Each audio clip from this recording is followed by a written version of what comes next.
Good evening, one and all. I would like to thank each and every one of you for coming out on this balmy Canberra evening to enjoy a public lecture from the Academy of the Social Sciences.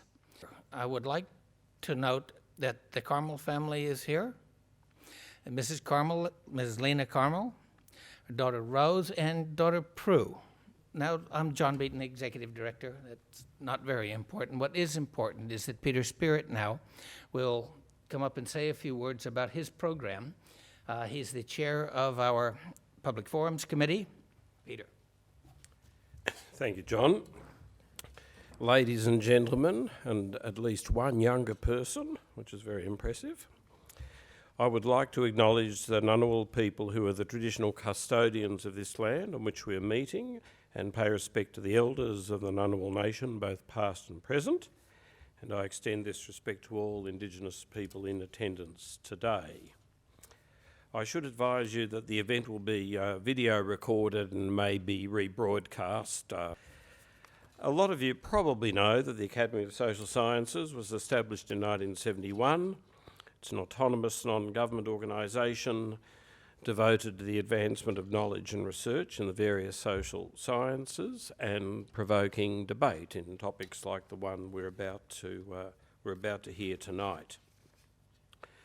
The Peter Karmel Lecture in Public Policy honours the late Professor Peter Karmel, who had a profound impact on higher education and public policy in Australia over many decades, and I imagine quite a few people here tonight would have encountered Professor Karmel in a variety of roles. Some of you might even have read his economic textbooks. Professor Karmel was president of the Academy of Social Sciences from 1987 to 1990. This lecture, which was presented for the first time by Gary Banks in 2013, is intended to provoke public discussion of a particular policy of an Australian government or the policy-making process itself. On a personal note, I interviewed Professor Karmel in the mid-1980s for a national oral history project about growing up in Australia in the 1930s. At the time, he was Vice-Chancellor of ANU, and he gave a frank and illuminating interview. This interview with Peter Karmel is in the National Library Oral History Collection. Now, our speaker tonight, Professor Anthony Jorm, Tony, is a Fellow of the Academy of the Social Sciences.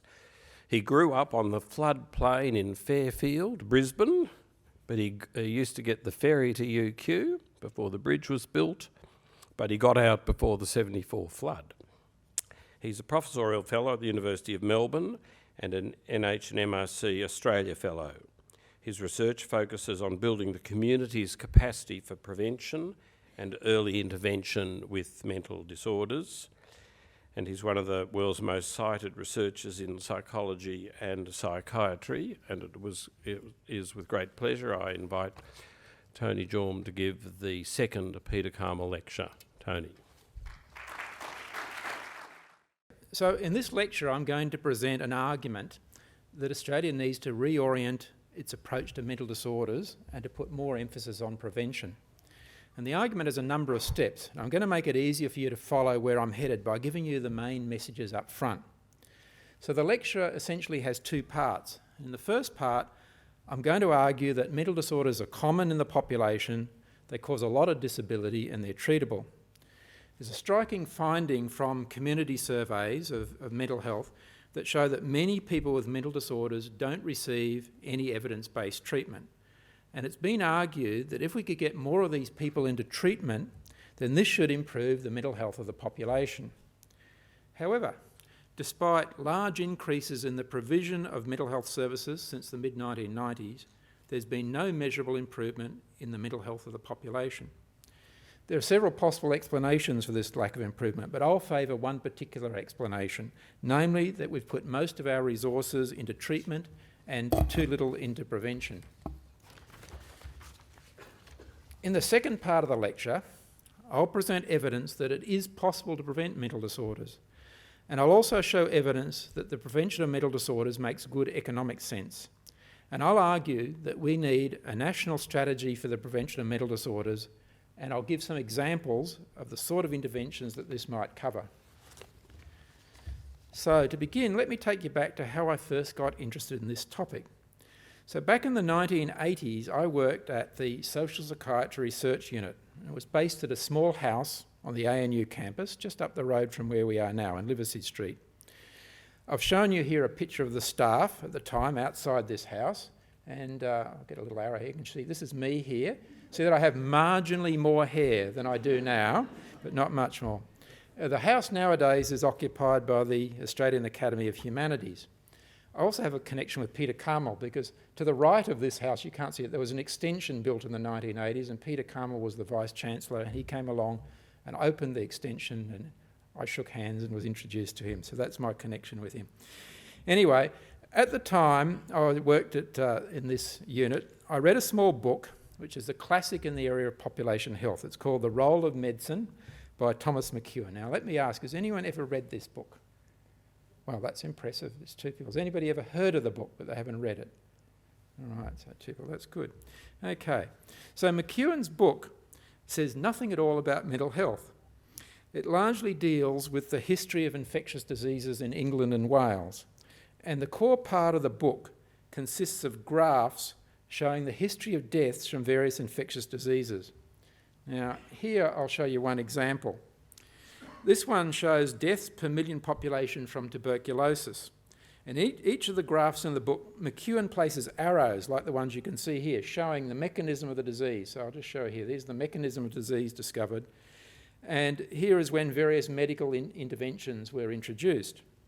And in most of the graphs he presents in the book, the death rates, as for tuberculosis, are going steadily down. And the understanding of the disease and the development of effective interventions don't seem to have made much difference. So McKeown's interpretation of all this was that there are broader social forces behind diseases and that medical interventions may only play a small role. However, that's not the point of my lecture tonight. What I want to leave you with are the lessons that I took from reading McKeown's book for my own area of interest, which is mental disorders. Firstly, McKeown taught me that there's value in looking at the impact of medical interventions on a whole population, in addition to the more familiar approach where we test them in randomised controlled trials. Something that works well in patients in a trial may not necessarily have an impact on the health of a whole population. Secondly, I concluded that someone needed to look at the population impact of mental disorders, and I wanted to be the one to do it. However, it was apparent to me that in the 1980s we didn't have the data required. If we're going to be able to do this in the future, we needed to start monitoring the uptake of mental health interventions and monitoring the mental health of populations. So much for the 1980s. So during the 1990s, things got better as far as monitoring population mental health is concerned. There were two important developments in Australia. The first was in 1997, when we got the first National Survey of Mental Health and Wellbeing, which was carried out by the Australian Bureau of Statistics. And the second was the Australian Burden of Disease and Injury Study carried out by the Australian Institute of Health and Welfare. And let me tell you why each of these is important.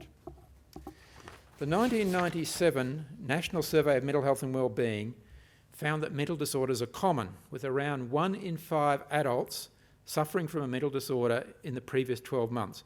However, many of these people were untreated. For affective disorders, such as depression, 41% had no treatment in the previous 12 months. For anxiety disorders, it was 62%, and for substance use disorders like alcohol misuse, it was 76%. For people with the more severe psychotic disorders like schizophrenia, the vast majority get treatment, although there might be delays in getting it. So the problem of undertreatment has been called the treatment gap. And in Australia, when you put all mental disorders together, the treatment gap in 1997 was 62%. The treatment gap isn't unique to Australia. It's a global problem found in all countries where similar national mental health surveys have been carried out. In all countries, the treatment gap exceeds 50%. And in the least resourced countries, it's up to 90%. So this problem is of such significance that the World Health Organization called for action to reduce the treatment gap. In 2001, the World Health Report made 10 recommendations for reducing it. I'll just briefly read these out. Firstly, mental health treatment should be accessible in primary care. Secondly, psychotropic drugs need to be readily available. 3, care should be shifted away from institutions and towards community facilities. 4, the public should be educated about mental health. 5, families, communities and consumers, that's people with mental health problems, should be involved in advocacy, policy making and forming self-help groups. 6, national mental health programs should be established. 7, the training of mental health professionals should be increased and improved. 8, links with other governmental and non-governmental institutions should be increased. 9, mental health systems should be monitored using quality indicators. And 10, more support should be provided for research. Now, in these 10 areas, Australia has really made some significant gains. The second development in the 1990s was the Global Burden of Disease Study, and its Australian offshoot, the Burden of Disease and Injury Study in 1996. So the innovation in this work is that it used a clever new method of looking at the impact of diseases and injuries in a population. So the traditional approach was to look at what diseases kill people, and we can do this using the causes of death that doctors write on death certificates. Of course, the big causes of death are cancer and heart disease, so these were seen as the major health problems. However, the problem with that is that just ranking the importance of diseases by what kills people downplays the importance of diseases that primarily cause disability rather than death. So let me give you an example. Imagine a young person develops schizophrenia at age 20, and it's so severe that they're unable to engage in paid work for much of their life. This person then dies at age 70 from a heart attack.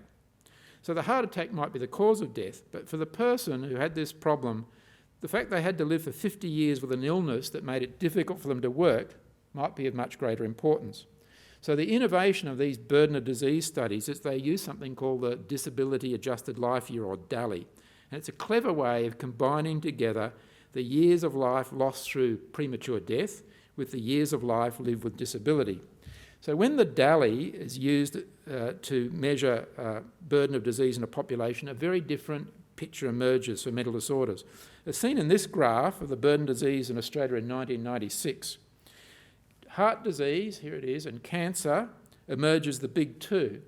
And here you can see in the graph there's a part of the disability burden due to early death, the killer part, and then there's a part due to disability. And you can see with heart disease and cancer, most of it's premature death, and the disability part is small. However, when you get onto mental disorders and neurological disorders, which are in the 3rd and 4th spots, you can see that the impact is mainly through disability, the red part, rather than through premature death, the blue part.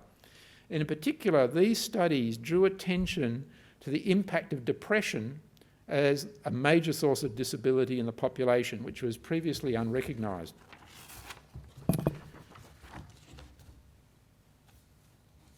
So the situation as it appeared in the 1990s was as follows.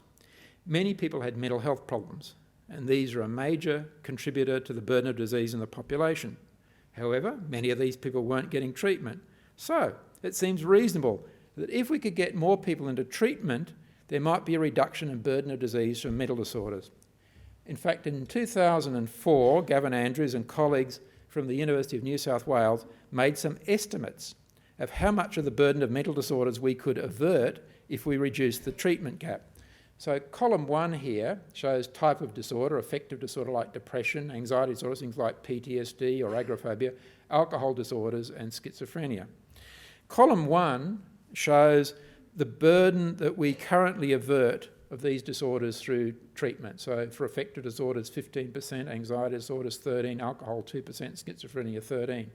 The next column, column 3, shows how much of the burden we could realistically avert if we extended treatment, if we closed the treatment gap. And you can see for affective disorders goes from 15 to 27, anxiety from 13 to 35, alcohol from 2 to 11, schizophrenia from 13 to 22. Column 4 shows what could be achieved in a perfect system. And you can see that even under this realistic scenario here in the 3rd column, we could do far better than we are at present.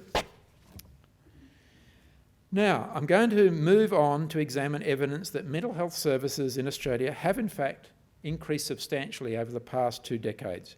I'm not going to present every bit of evidence on this, but I'm going to show you a number of bits of data which uniformly indicate that there have been major improvements. So this slide shows changes in national expenditure adjusted for inflation from 1992-93 to 2004-2005 for the three main funders of mental health services in Australia: private insurers, the Australian government and state and territory governments. And as you can see, expenditure increased substantially in real terms. This graph shows the percentage of the population reporting mental health care in the previous 12 months in 1997 and 2007. And again, there's a substantial increase. This graph shows use of antidepressants in Australia from 1975 to 2002. And you can see here that they remain fairly steady until we got in the early 1990s and a new class of antidepressants, the SSRIs, were introduced, and that led to a huge increase in use. That increase is still continuing. So the next graph shows more recent data on increases in antidepressant use. It shows antidepressant consumption in the OECD countries in 2000 and 2009. Here's Australia down the bottom, and you can see here the light blue bar is 2000 and the darker blue bar is 2009, and you can see that there's been a substantial increase, and you can see that currently Australia, out of these OECD countries, is the second highest user of antidepressants. Only Iceland here at the bottom is higher. This graph shows the impact of the introduction of the Better Access program in Australia. So this was an additional type of Medicare service. It gave Medicare coverage for extra services, particularly services provided by psychologists. So here we have 2007, 2008, 2009, the early years of Better Access. We can see services for focused psychological therapy, GP services for mental health problems, psychological therapy and psychiatry. And you can see there was a rapid increase over these 2 years, both in the number of GP services and in psychological services, while psychiatry services, which were previously covered by Medicare, remained fairly static. So this graph looks at unmet needs for people who receive mental health services in 1997 and 2007. It differs from the previous graphs in that it looks at whether the services meet the needs of people who receive them rather than whether more people are receiving services. In other words, it's more about quality than about quantity. And as you can see, there's been a reduction in unmet need here for social intervention, for skills training, for information, counselling, and medication that had very low unmet needs, and that still remains low. So there have been overall improvements there. Now, the data I've presented on services aren't exhaustive, and they're not meant to be. My aim is to show you a range of data showing that more money is being spent, more people are getting services, both medical and psychological services, and that unmet needs are being reduced. Having shown that services have improved, I'll now go on to present evidence on changes in the mental health of the Australian population. And this evidence shows no improvement. Before I show you this evidence, I need to explain the types of measures that are used in these studies. They typically involve short screening tests for psychological distress, anxiety or depression. And these measures don't give a diagnosis of a mental disorder, but rather they place people along a continuum of symptoms, and they use a cut-off score to define people who are likely to have a mental disorder. So on this slide, I've shown one example of a screening test, the K10, which asks about symptoms in the past 4 weeks. So how often did you feel tired out for no good reason? How often did you feel nervous? How often did you feel hopeless? How often did you feel restless or fidgety? How often did you feel so restless that you could not sit still? How often did you feel depressed? How often did you feel that everything was an effort? How often did you feel so sad that nothing could cheer you up? How often did you feel worthless? Not all the studies I'm going to show you use this particular questionnaire, but it illustrates the sort of approach used. The critical data come from studies which repeat screening questionnaires of this sort on multiple occasions over an extended period of time. So this table shows the results of 3 studies that have looked at changes in screening tests over a period of a decade or more between 1995 and 2011. So the first study is by Jorman Reevely. It looked at Australian adults in 1995, 2003 and 2011. It used a questionnaire called the 4NS. It found no change in psychological symptoms. The second study was by Reevely and colleagues with Australian adults, 1997 and 2007. It used the K10, which I showed you, and it scored it for anxiety and depressive symptoms. It found an increase in anxiety and no change in depression. The third study was by Goldney and colleagues with South Australian adults, 1998, 2004, 2008. It used a depression questionnaire, and it found actually an increase in depression over that period, slight increase. Now, the important thing to note is that not one of these sources of data show any improvement. In fact, what changes there were in the opposite direction. Now, the situation is similar in other countries where this issue has been examined.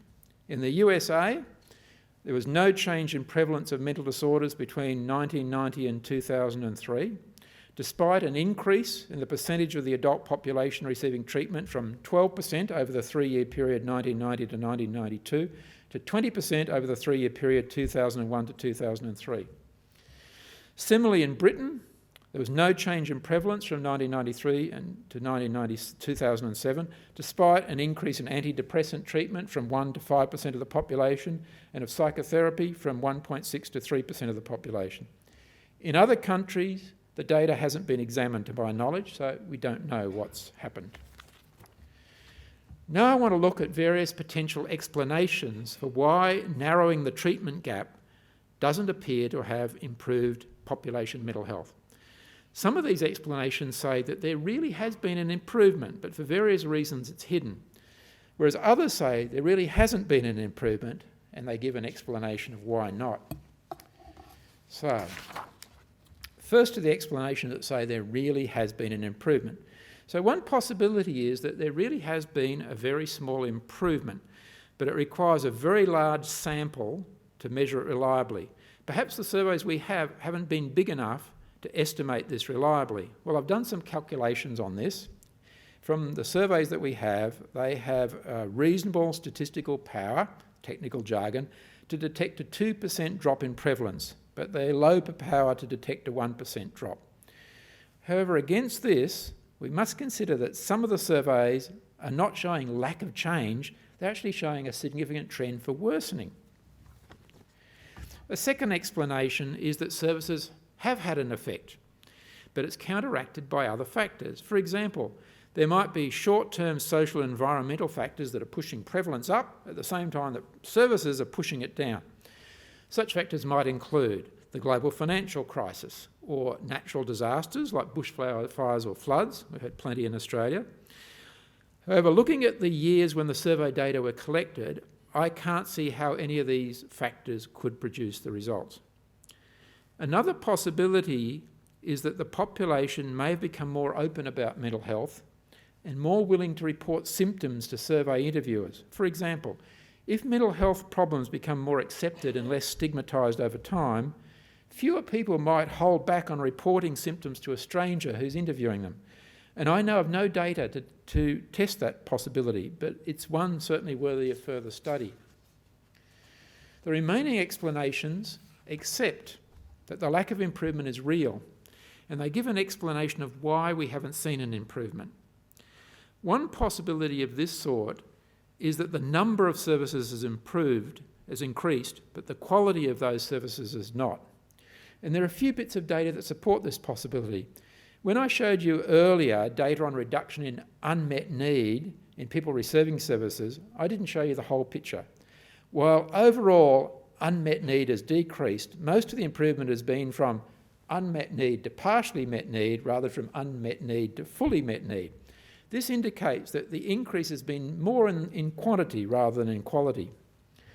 Another area where this explanation might apply is in use of antidepressants, and I showed you data that antidepressant use has increased dramatically.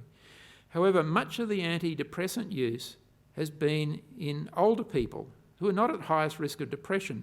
Based on the age distribution of depression in the population, we'd expect most use to be in younger adults.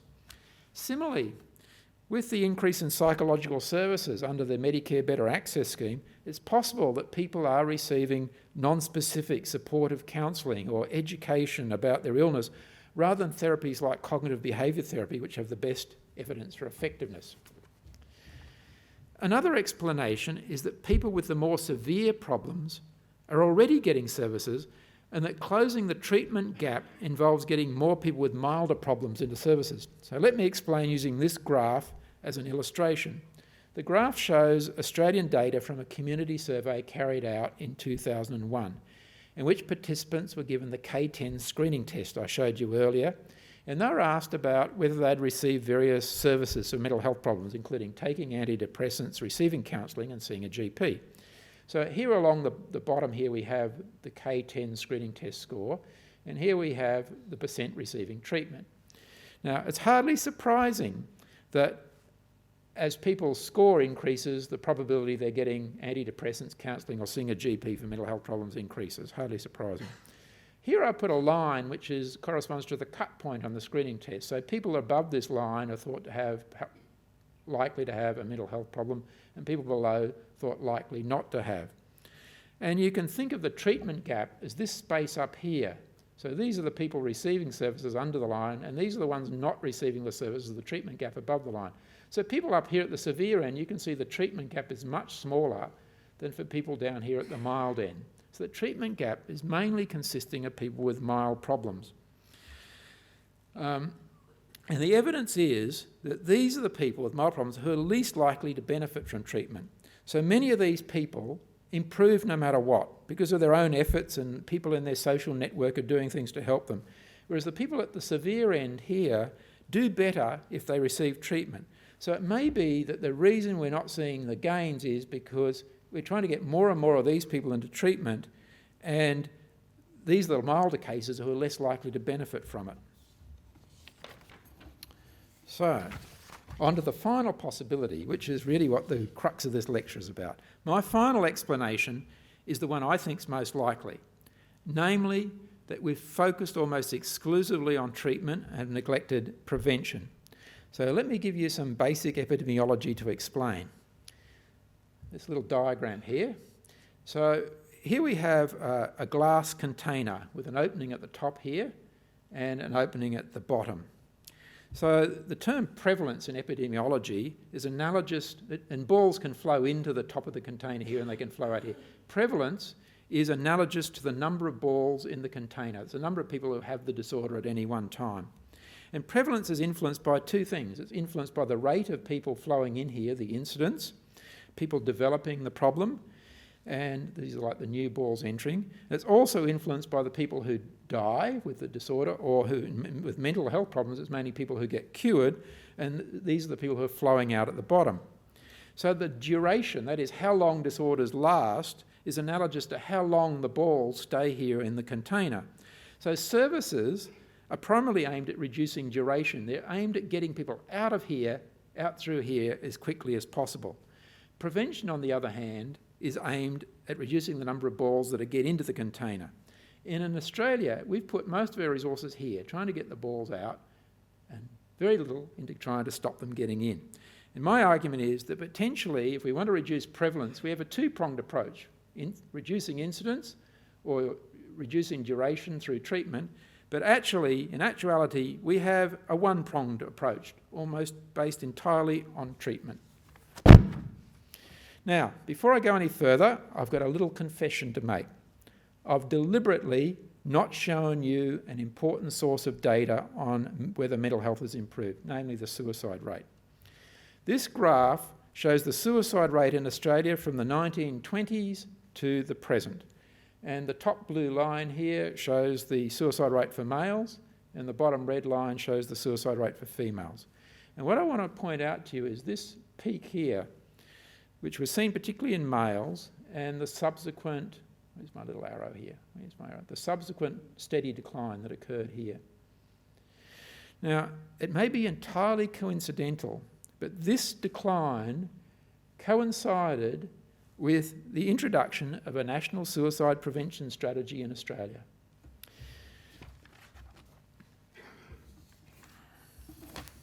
Now, the National Suicide Prevention Strategy began in 1999 and it continues to the present time. And the reason that I didn't show you the suicide data earlier is that I want to make the point that this strategy is different. It's a prevention strategy, it's not a treatment strategy. The funds for the strategy are used for community-based projects and it takes a population health approach. The sort of activities that are covered by the strategy include reducing access to the means of suicide, reducing inappropriate media coverage of suicide. So if the media report on how people died, how they killed themselves, or they report on famous people who killed themselves, this is known to influence suicide. They foster stronger and supportive communities and schools, and they intervene with groups and communities who are identified as being at risk of suicide.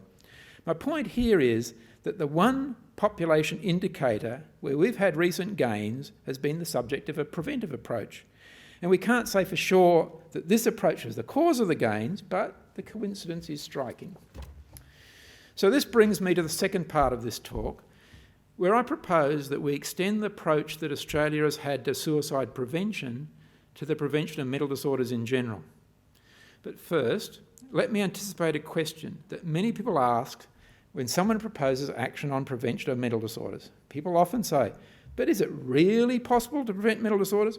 Well, the answer is yes. And to illustrate, let me cite some key evidence. The first is a meta-analysis. A meta-analysis is a way of pooling data together statistically from a whole lot of trials. This is a meta-analysis published by a Dutch team this year in the International Journal of Epidemiology. And they reviewed 32 randomised trials aiming to prevent the onset of major depressive disorder. They found that it's possible to reduce the incidence of depressive disorder, the number of people who are developing the problem, by 21%, and that prevention had to be carried out with 20 people to prevent one new case. So we took preventive action for 20 people, we could prevent one new case developing of depression. The second bit of evidence is a Cochrane review of psychological and educational interventions for preventing depression in children and adolescents. And this was carried out by a group of New Zealand and Australian researchers. Some of you will have heard of Cochrane reviews. They're the pinnacle of rigour when it comes to reviewing evidence, and typically they're quite conservative in their conclusions. So this review found 53 studies covering 14,000 participants. The conclusions were, and I quote, "Compared with no intervention, psychological depression prevention programs were effective in preventing depression, with a number of studies showing a decrease in episodes of depressive illness over a year." So, if prevention is possible, what might a prevention strategy cover? Well, I think it would be possible to cover prevention activities in a whole range of settings, such as families, schools and workplaces, as well as in the population as a whole. There's a lot I could say about prevention in each of these settings, but I only have time to give you a flavour of the sort of interventions that could be carried out. So let's begin by looking at prevention in families. We've good evidence that what parents do in raising their children can have an impact on the children's risk of a whole range of mental health problems later in life, including alcohol misuse, depression, and eating disorders. To give an example, this is a page from an Australian website called Parenting Strategies, which advises parents about how they can reduce their child's risk of developing alcohol problems, depression, and anxiety disorders. So if parents go to this website, they can do a questionnaire about their parenting, and they'll be given an individualised report about the quality of their parenting, including what they're doing well and what they could improve. They're then offered short educational modules which are emailed to them covering the areas which they could improve. Now, to give you an example, there's lots of evidence that the earlier children have their first alcoholic drink, the greater the chances they'll develop alcohol problems when they're adults. So even if you can delay a child's risk of having that first drink by a year, you can reduce their risk of having alcohol problems. However, in Australia, many parents believe that they're helping their child to learn to drink responsibly by offering them alcohol under supervision in the home. So the thing is, you sit down at the meal and you all have a glass of wine and you give the adolescent child a glass of wine too. But this is a well-intentioned strategy, but it's totally wrong. All parents need to know the importance of delaying the first drink and a range of other simple strategies for reducing risk of alcohol problems. Similarly, for reducing risk of depression and anxiety problems. There's a lot that parents can do. Again, all of this is given in the Australian Parenting Strategies website. For example, children who grow up in homes where there's a lot of conflict have increased risk of depression. So parents need to know that fighting in front of the children, or worse still, involving the children in their disputes, is potentially harming them. It's particularly important, say, for separating parents to know about these issues so they don't unknowingly cause harm to their children by involving them unnecessarily in parental conflict. Schools are another setting for prevention, and I mentioned earlier the Cochrane review showing that psychological and educational interventions can be effective in preventing depression. Now, many of these interventions involve teaching cognitive behaviour therapy skills. Now, cognitive behaviour therapy, or CBT, is one of the major evidence-based treatments for depression. And people have thought, if you can use this to treat depression, can you teach these skills as a preventive? So what typically happens is that in schools they run courses to teach cognitive behaviour therapy skills to reduce risk of developing depression in the first place. Now, naturally, one might ask, how can resources be found to teach these skills in schools? Well, fortunately, in Australia, we're the world leader in e-mental health, not in per capita terms, in absolute terms, we're the world leader. We have many excellent websites providing free e-therapy, generally based on cognitive behaviour therapy. I've shown you one example here, the Mood Gym program. It was developed by Helen Christensen and colleagues, just up the road here at ANU. And it would be possible to teach cognitive behaviour therapy skills fairly cheaply by having all high school students work through Mood Gym or one of the other e-therapy websites. Another area where schools could take action is with bullying. So being bullied is a known risk factor for mental health problems. Also, trials of anti-bullying interventions in schools show that whole-of-school approaches can be effective in reducing bullying. In a recent article in the Australian New Zealand Journal of Psychiatry, ANZJP, it was argued that this is an area where we could take national action, and they made a concrete proposal for what we could do. Another setting for prevention is the workplace. There's abundant evidence that characteristics of workplaces can affect risk for mental health problems. This is an area where senior managers, supervisors and work colleagues can all play a role. And how to do it, I'm not going to go into it here, but it's been well laid out in this Australian website called Workplace Mental Health, which I've shown you a screenshot of here. We also know that workplace prevention can be effective. This is a recent review of trials, 2014, by a team at the University of New South Wales. And they showed that interventions applied across a whole workplace can reduce risk of depression. So I hope I've given you a flavour of the sorts of preventive actions we could take right now with our present knowledge. However, prevention, like everything else, costs resources, and it has to compete with other demands on the health system, including the demand for treatment. So now I want to ask, does prevention of mental disorders make good economic sense? Okay, before showing you some specific data on the economic benefits, I want to show you the latest estimates of burden of disease in Australia for mental disorders and intentional injury. So intentional injuries mean suicide and suicide attempts and other types of self-injury. So, as I mentioned earlier, burden of disease is measured by a thing called the Disability Adjusted Life Year. And you don't have to know what this means, but take my word for it, it's a very sound way of measuring the impact of disease on a population.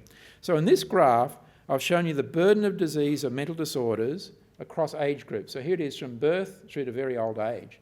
The top bit of the graph here shows the burden of disease, the pinky bit, from intentional injuries, and the green bit shows the burden of disease for mental disorders. And what I want you to note here is the age groups mainly affected. The peak for burden of disease is between 20 and 49. Note, they don't predominantly affect the 12 to 25 year age group, which has been the major focus of national action in mental health, but 20 to 49. And these are ages where people are in the paid workforce. The implication of this is that if we could do anything to reduce the burden of disease from mental disorders, there's a potential economic benefit because of people in paid work in that age group. For contrast, I want to show you the latest data on burden of disease for cardiovascular disease and cancer, which are the number 1 and number 2 health problems in Australia. Mental disorders come as at number 3. So cardiovascular disease is shown here in the bottom, shown at the top in the darker blue, and cancer at the bottom here in lighter blue. And you can see here there's a very different age distribution with predominantly older people affected. So my conclusion is that if we want to improve the health of a population in paid work, then mental health is a good place for intervention. All right. Now to the specifics of the economic case. The Department of Health in the UK published a report in 2011 called Mental Health Promotion and Prevention, the Economic Case. The economists involved in this project expressed the economic payoffs of prevention programs in terms of pounds gain per pound expenditure. So we don't have pounds here, we have dollars. But simply calling the pounds dollars, we can look at the Australian equivalent. So here are some examples. Prevention of conduct disorder through social and emotional learning programs was estimated to pay off $83 for every dollar expended. School-based interventions to reduce bullying were estimated to pay off around $14 for every dollar expended. For workplace mental health promotion programs, it was $9, and for debt advice services, it was $3. So why debt advice? Well, debt advice is preventive because if you have out-of-control debt, you're at greater risk of mental health problems. And if somebody can help you work out your debts and solve them, that's a preventive benefit. Okay. Another way of looking at the economics of prevention is to estimate how much does it cost to buy one additional full year of complete health in a person's life. So in technical jargon, how much does one disability adjusted life year or DALY cost? Well, Mihalopoulos and Chatterton from Deakin University have recently reviewed the evidence on this. To give some examples, they estimate that brief bibliotherapy for adults with mild depressive symptoms, that means giving someone with very mild depression a self-help book on cognitive behaviour therapy and they read it and work through it, that would cost $8,600 per disability adjusted life year or DALY. A parenting intervention aimed at children with mild anxiety would cost $7,000 per DALY. Skill-based cognitive behaviour therapy for children with mild depressive symptoms would cost $5,400 per DALY. Now you can compare these costs per DALY to the equivalent costs for treatment. It's all been done. And compared to the cost of treatment for a similar gain, these are very good deals. Okay, now I've sketched some possible elements of a national prevention strategy and I've cited some data on the economic case for prevention of mental disorders. But how practical is it really to develop a national strategy? Well, fortunately, the groundwork has already been done. The Australian government, working in collaboration with some of the states, principally New South Wales, has produced, or is in the last stages of producing, a National Mental Health Service Planning Framework. To quote from the framework's website, the anticipated outcome of the project is to achieve a population-based planning model for mental health that will better identify service demand and care packages across the sector in both inpatient and community environments. To put it simply, this project will produce a decision aid to allow health planners to make evidence-informed decisions about where to allocate resources. Now, originally, the project was meant to be about treatments and services, but fortunately, it was also extended to include prevention and promotion. Teams of experts reviewed the evidence for preventive interventions, and they came to a consensus on which ones had sufficient evidence to include in the planning model. And here's the end result. I don't want you to get into the detail of this. I'll put it there. It's a screenshot to show you that it exists. The New South Wales Ministry of Health was given carriage of developing the planning tool. Here's a screenshot of the page listing the preventive interventions. And as you can see, there are quite a few that the experts have, reviewing the evidence, have consensus that these are useful things to do. The planning tool is, in my view, a major advance. And if it was implemented, it would give a rational basis to planning of mental health services that we've never had in Australia. So where's this project at? I'm told that, that there's a final report currently being prepared for the executive group. It'll go there for endorsement, and then it'll be presented to the Mental Health, Drug and Alcohol Principal Committee of the Australasian Health Ministers Advisory Council. So I much hope that they like it. Finally, I'm a researcher, so I want to say a little bit about prevention research. What I've presented to you is what we could do with current knowledge, but there's still a lot we don't know. For example, nutrition. Nutrition is a very important area for prevention of physical diseases, but we're only beginning to investigate its importance for mental disorders, and there's some very promising data coming out. This is but one example of many where we need further research. Now, I'm not the only one who thinks prevention research is a high priority. Recently, a study was published, funded by the Commonwealth, looking at what research is currently being done in the mental health area in Australia and how this compares with the priorities of stakeholders. When a wide range of stakeholders was asked to rate priorities, this included consumers, people with mental health problems, carers, their family members, clinicians and researchers. They were asked to rate the importance of various research topics. The top three were: first, prevention; second, psychological and social treatments; and third, evaluation of services. When the authors of this report looked at the distribution of funding on mental health research, it didn't accord well with these priorities. While treatment, up here, is getting a reasonable proportion of the funding, service evaluation, where's it gone? Down here, service evaluation, got overwritten there, I'm sorry, it gets quite a low proportion, and prevention and promotion get even less. And the situation isn't getting any better, because this was all done a decade ago. And over the past 10 years, prevention research actually gets a smaller percentage than it did a decade ago. Amazing. Finally, I want to let you know that I'm not alone in seeing a greater need for emphasis on prevention of mental disorders. There's now a growing momentum for change in Australia. Last year, Australian Rotary Health, which is a non-government funder of mental health research, sponsored the first national conference on the topic. And a new organisation called the Alliance for the Prevention of Mental Disorders was formed. And I've shown you here a photo that was taken at the inauguration of the Alliance, and it shows members pictured under a statue of Winston Churchill. Here he is. This is a statue just opposite University House, not very far from here. And he, of course, is a well-known person who experienced episodes of mental disorder. So this brings me to the end. So let me now summarise the arguments made in this lecture. For anyone who had any lapses of attention during the talk, now is the time to pay attention. And for those who have diligently paid attention, a bit of repetition never hurts. I've shown you data that despite increases in mental health services, the mental health of the Australian population hasn't improved. However, there's an important exception. The suicide rate has reduced since the late 1990s, which corresponded with the start of the National Suicide Prevention Strategy. Why is it so? There's several possibilities, but a major one is that we've focused on reducing duration of mental disorders through treatment rather than on reducing incidence of new disorders through prevention. Okay, keep paying attention, we're nearly there. We've evidenced that prevention of mental disorders is possible, and there are opportunities for prevention in many settings, including families, schools and workplaces. Furthermore, prevention makes economic sense, and all the tools exist right now for a national strategy for the prevention of mental disorders using the National Mental Health Service Planning Framework. There are no technical barriers to implementing a national strategy for prevention of mental disorders. It's all a matter of political will. So thank you for coming and listening.